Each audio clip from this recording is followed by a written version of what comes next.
Hello నమస్తే welcome to my channel Ammulu presentation. అంతర్జాతీయ మహిళా దినోత్సవ నేపథ్యంలో అమ్ములు ప్రజెంటేషన్ తరపున మహిళా మనులకు మనసారా శుభాకాంక్షలు. తల్లిగా లాలిస్తుంది, చెల్లిగా తోడుంటుంది, భార్యగా బాగోగులు చూస్తూ దాసిలా పనిచేస్తుంది. మహిళ అంతటికి గొప్ప మానవమూర్తికి మనసారా ధన్యవాదాలు చెప్పుకునే సమయం ఇదే. అంతర్జాతీయ మహిళా దినోత్సవ నేపథ్యంలో ఆమె కన్నులు తెరిచిన క్షణం నుంచి బంధం కోసం, బాధ్యత కోసం, కుటుంబం కోసం అందరినీ కనుపాపల తలచి, ఆత్మీయత పంచి, తన వారి కోసం అహర్నిశలు కష్టించి, వారిని సహించి, వారి భవిష్యత్తు గురించి తన ఇంటిని నందనవనం చేసే స్త్రీమూర్తికి పాదాభివందనం. మహిళ ఒక చైతన్య దీప్తి. ఒడిని బడిగా మలుతుంది, పిల్లలకు విద్యాబుద్ధులు చెప్తుంది. ఓ సావిత్రిబాయి పులేలా. ఆడదంటే ఆదిశక్తి. అమానుషాలు, అత్యాచారాలు ఖండించి చట్టాలను తెచ్చుకునే సబల అయ్యింది. ఓ నిర్భయల. ఆడదంటే ఆకాశాన్ని అందుకోలేకపోవచ్చు, కానీ తన శక్తి సామర్థ్యంతో ఆకాశానికి ఎదుగుతుంది, ఎందరికో స్ఫూర్తినిస్తుంది.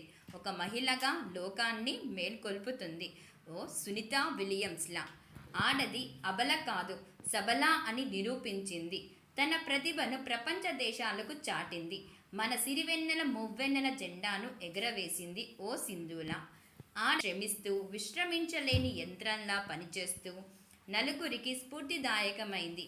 దేశ దాడులను ఖండిస్తూ ఝాన్సీలా మారింది. ఓ మలాలా. ఆడదంటే అమ్మతనం కాదు, అందరిచే అమ్మ అని పిలిపించుకునేంత గొప్పతనం స్త్రీ జన్మది. ఆచరణలో తెచ్చిపెట్టింది. మానవత్వాన్ని ప్రపంచమంతా చాటింది. ఓ మదర్ తెరిసెలా. స్త్రీ పురుషుల మధ్య సమానత్వం, లింగపరమైన వివక్ష లేకుండా చూడడం అనేది దేశంలో ప్రతి పౌరుడి బాధ్యత.